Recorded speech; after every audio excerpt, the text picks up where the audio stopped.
पाकुल कुद्दस तेरा शुक्रिया अदा। मसीह में मोहब्बत बरा सलाम आपकी खिदमत में मैं ज़ेर नज़र करता हूँ। मैं पास्टर गुलजार आपकी खिदमत में जो आज का कलाम लेके मौजूद हुआ हूँ। तो आज का कलाम में पहला करंथियों उसका 4 बाब और हम 10 आयत से लेकर 13 आयत तक पढ़ेंगे। और अनवान है कि हम मसीह की खातर बहुत दुख सहते हैं। हम मसीह की खातर बहुत दुख सहते हैं। सुनिएगा, पहला करंथियों 4 बाब उसकी 10 आयत। हम मसीह की खातर बेवकूफ़ हैं मगर तुम मसीह में अक्लमंद हो। हम कमज़ोर हैं और तुम ज़ोरावर। तुम इज़्ज़तदार हो और हम बेइज़्ज़त। हम इस वक्त तक भूखे प्यासे नंगे हैं और मुक्के खाते और आवारा फिरते हैं और अपने हाथों से काम करके मशक्क़त उठाते हैं। लोग बुरा कहते हैं, हम दुआ देते हैं। वो सताते हैं, हम सहते हैं। वो बदनाम करते हैं, हम मिन्नत समाजत करते हैं। हम आज तक दुनिया के कूड़े और सब चीज़ों की जड़न की मानंद ठहरे। आमीन। आज के कलाम का पढ़े और सुने जना बरकत का बायस हो। सबके खुदावंद का शुक्र हो।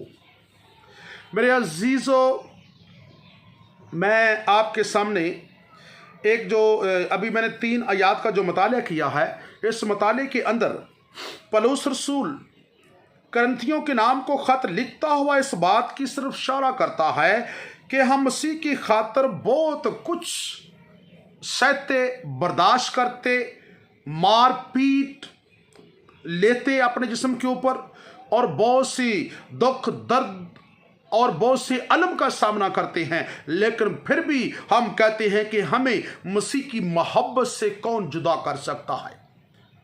ना आसमान के फरिश्ते, ना ज़मीन की कुव्वतें, ना ज़मीन की बादशाहियाँ और ना कोई और चीज़ हमें मसीह की मोहब्बत से जुदा नहीं कर सकती। मैं आपको बताऊं कि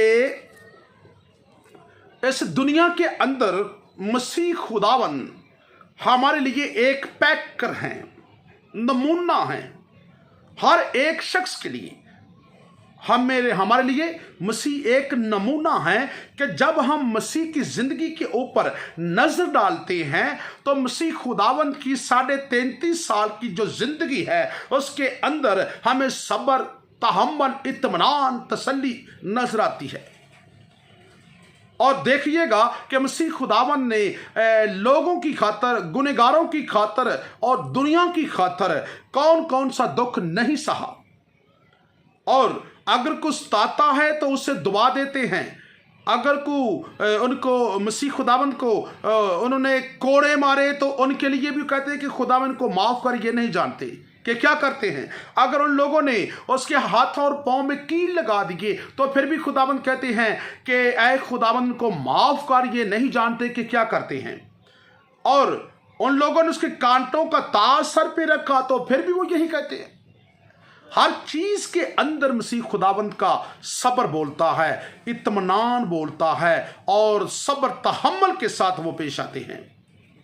अजीजों, ये नक्शे कदम मसीह खुदावंद का हमारे लिए एक नमूना है। हम नमूने के मुताबिक जिंदगी बसर करेंगे तो हम किसी को बुरा और भला नहीं कह सकते, यानी कि बुरा नहीं कह सकते। हर बंदा हमसे, हम कहेंगे कि हमारे से बेहतर है वो। हम खुदावंद का शुक्र करते हैं कि हमें खुदा ने पैदा किया और हम मसीह की तालीम पर आज भी कायम दायम हैं। और जो मसीह की तालीम पर कायम होते हैं उनके ऊपर गमों, सोज़ो गुदाज, दर्दो अलम हमेशा आते हैं। देखिए आप, सवाए यूहन्ना रसूल के बाकी सब के सब जो 12 शागिर्द थे, 11, उनके ऊपर मौत का अलम आया, शहीद किया गया। और जैसे मसीह खुदाबंद को सलीब दिया गया तो बाकी शागिर्दों को भी सभी को शहीद किया गया है। और उन्होंने यही कहा है कि खुदाबंद तेरा शुक्र हो कि ये मौत हमें तुझसे जुदा नहीं कर सकती। Hallelujah, praise the Lord. मसीह लोगों के दरमियान जो मौत है वो मसीह से हमें जुदा नहीं कर सकती। हम कहते हैं कि हम जो जमीन पर मारे मारे फिरते हैं, हम मसीह की मोहब्बत को अपने बदन में लिए फिरते हैं ताकि मसीह की मोहब्बत हमारे जिस्मों से एक नमूने के तौर पर पेश की जाए। अजीजों, हम मसीह की मोहब्बत से कभी जुदा नहीं हो सकते। हालेलुया। और देखिएगा कि मैं आपको और एग्जाम्पल देता हूं कि अगर एक शजर है, एक पेड़ है, एक दरख्त है, अगर उसके ऊपर फल लगा हुआ है, अगर बेरी का या कुछ और कोई भी कह सकते हैं, फलदार दरख्त जो है, फलदार दरख्त के ऊपर हमेशा उस दरख्त की शाखों पर, उसके पत्तों के ऊपर हमेशा यानी कि जिसे कहते हैं कि क्या मारे जाते हैं, ईंटें मारी जाती हैं। लोग फल को बटोरने के लिए ईंटें मारकर फल बटोरते हैं, फल नीचे गिरता है। अगर एक फल दरख्त से गिरता है, 7-20 पत्ते भी गिरते हैं और फल के साथ शाखों को भी नुकसान पहुंचता है। इस तरह हमारी जिंदगी एक मसीही बंदे की जिंदगी का नमूना एक फलदार दरख्त की मानिंद है, क्योंकि फलदार दरख्त हमेशा ईंटें खाता, मार खाता, दुख सहता है और फल देता है। एक मसीह बंदा भी हमेशा दुख सहता है, तकलीफें सहता है और फल देता है और देता रहेगा, क्योंकि खुदावंद ने सिखाया ही हमें यही है। ऐ मसीही पर ईमान रखने वाले, ऐ खादम, खुदा को मानने वाले मसीह की तालीम के पैरोकार, अगर तू मुबश्शिर है, अगर तू खादम है, अगर तू खुदा का चुनिंदा है, चरवाहा है, तो तेरी जिंदगी के अंदर ये तकलीफें और ये गम, ये सोज़ो गुदाज, ये अलम, ये तकलीफें आनी ही हैं, क्योंकि तेरे ऊपर खुदा ने अपनी मोहब्बत का फल लगाया हुआ है। तो खुदा तुझे ऐसे ही इस्तेमाल करेगा, लेकिन उसका मुनकर तू कभी नहीं हो सकता, क्योंकि तेरे दिल के अंदर रूह कुद्दुस बसा हुआ है और वो रूह है मेरा यीशु। उसने हमारी जिंदगी को फलदार किया हुआ है। हम शुक्र करते हैं खुदा का कि हमें भी लोग ऐसे, जैसे पौलुस रसूल खुदा का बंदा बड़ी वजाकत के साथ पेश कर रहा है कि हम कमजोर हैं, तुम जोरावर हो, और हम अपने हाथों से मशक्कत उठाते हैं और फिर भी खुदावंद की तालीम को आगे लोगों तक फैलाते हैं, रूहें बचाते हैं, जिंदगियां बचाते हैं, और लोग हमको बुरा भला कहते हैं, लोग हमको गाली गलौच भी देते हैं, लोग हमको बुरा भी कहते हैं। और बहुत से लोग हैं जो खादमीन को गाली गलौच करते हैं, बहुत से लोग हैं जो खादमीन के लिए बहुत बुरी चुगलखोरी का काम करते हैं, बहुत से लोग हैं जो खुदा के नाम की खातर बहुत ज्यादा अपनी जबान से नाजेबा अल्फाज पेश करते हैं, लेकिन उनके लिए हम सिर्फ दवाई खैर, तंदुरुस्ती खैर और आफियत मांगते हैं कि खुदाबंद उनको तंदुरुस्ती दे, क्योंकि हमारे ऊपर फल लगा हुआ है। और हाँ, इस फल को बटोरने के लिए अगर लोग हमारे साथ ऐसा नारवा सलूक के वसीले भी ये फल बटोरते हैं, तो हम फिर भी कहेंगे कि खुदाबंद तेरा शुक्र हो कि तू हमें फिर भी इस्तेमाल कर रहा है, क्योंकि हमेशा जो फलदार दरख्त है उसको ये तकलीफें सहनी हैं, और फलदार जो पौधा है, यानी कि फलदार अगर आपकी खिदमत है, तो उसके अंदर तकलीफें, दर्द और बहुत से नसीब अफराज के वसीले से आपको गुजरना पड़ेगा, क्योंकि मसीह खुदाबंद कह चुके हैं कि तू घबरा ना जाना, सब्र करना। क्योंकि पौलुस रसूल खतों के अंदर इस बात की भी मिसाल पेश करते हैं कि खादम, खुदा का बंदा वो है, चनीदा वो है जो सब्र करता है, पुख्तगी के अंदर कायम है।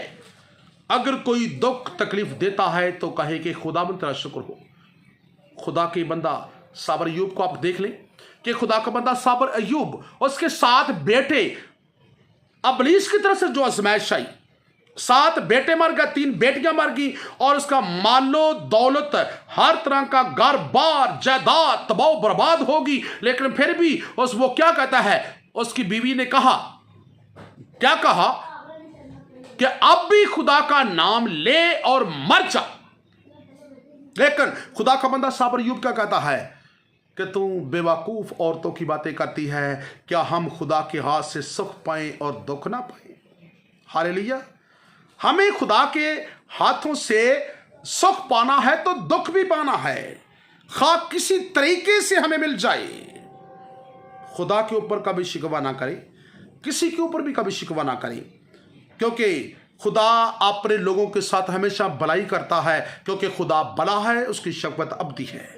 मैं तुम्हें बताता हूं कि मेरी जिंदगी के अंदर अगर लोग, बहुत से लोग हैं जो संडे मीटिंग के अंदर आते हैं, मंगल मीटिंग के अंदर आते हैं और मोज़ात भी रिसीव कर रहे हैं, और यहां जब उनके ऊपर बनती है तो सीधा पास्टर गुलजार के घर में मीटिंगों के अंदर, लेकिन जब कोई चुगलखोरी का काम होता है तो वही लोग सबसे पहले मेरी चुगलखोरी करते हैं।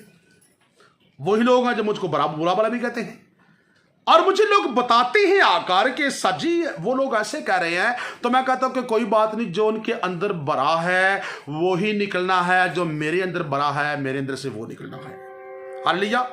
मैं उनके लिए दुआ करता हूं फिर भी कि खुदा उनको ब्लेस करे, बरकत दे, बारी फजल दे।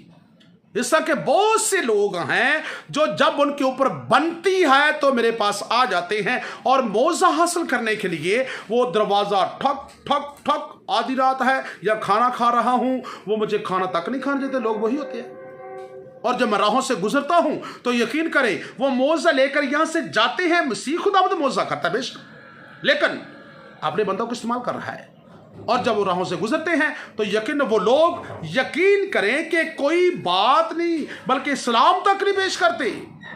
खुदा की प्रेगनेंस देखे, ये खुदा की मर्जी देखे, खुदा की बुलाहट देखे। खुदावन जो बड़ा है उसकी शफ़क़त अबदी है, क्योंकि वो खुदा जो है हमारी आवाज़ों को सुनता है, क्योंकि खुदा के अलावा हमें कोई कदम नहीं उठाना। खुदा कहता है कि उनके लिए दुआ कर, जो लोग तुम्हें तंग करते हैं उनके लिए दुआ कर, जो लोग तुम्हें सताते हैं उनके लिए दुआ कर।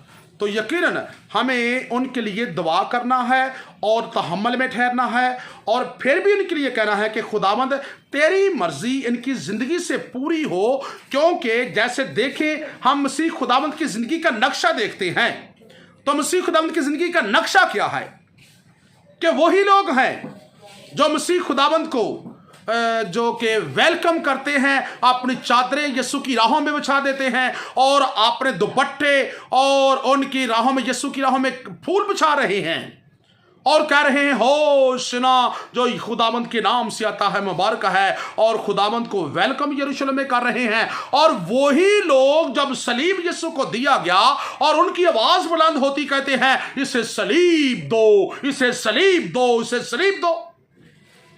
यकीनन अजीजों, लोगों की जिंदगी में हमेशा उतराव चढ़ाव आता रहता है, क्योंकि लोगों को अबलीस इस्तेमाल करता है, और वो खादम के, मैंने कहा है, वही बरखलाफ हो जाते हैं, और जब वो उनके ऊपर बनती है तो वही उसके मौजा लेने के लिए खादम के पास आ जाते हैं। क्या खादम उनको मारना शुरू कर दे? नहीं, मसीह की तालीम माफ करने की है, और हम मसीह की खातर उनके लिए फिर भी दुआ करते हैं। हालेलुया।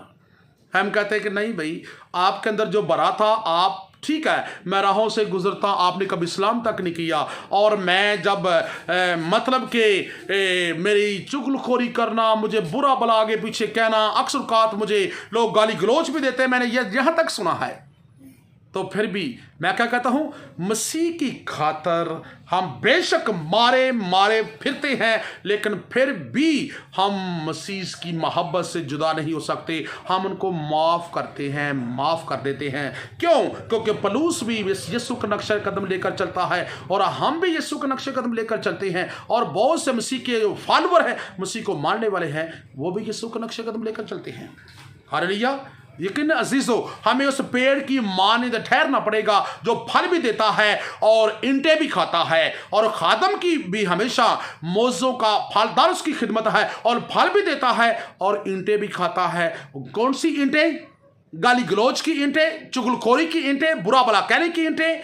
ये लोगों की तरफ से आपको बजनी ही बजनी है, लेकिन खिदमत आपने करनी ही करनी है, क्योंकि हम क्या हैं? हम आज तक दुनिया के कूड़े और सब चीजों की जड़न की मानद ठहरे।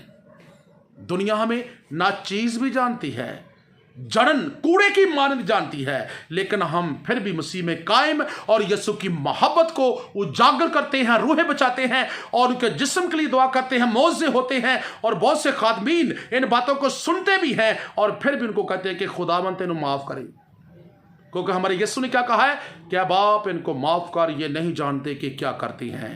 हालेलुया। यकीन अजीजों, एक खादम को, एक आम शख्स को भी अगर यीशु के नक्शे कदम के मुताबिक चलना है तो यीशु उसके अंदर बसेगा। अगर वो बर्दाश्त नहीं करता तो उसके अंदर यीशु नहीं है, खुदा का जलाल नहीं हो सकता। हमें खुदा के जलाल में ठहरना है, यीशु का नक्शे कदम लेना है, तो हमें बर्दाश्त सब्र करना पड़ेगा और हमें और भी खुदावंद फालदार करेगा, हमारी खिदमत को फालदार करेगा और लोग मौजे और भी हासिल करेंगे और यीशु के नाम के तो जलाल मिलेगा, मसीह के नाम से। आमीन।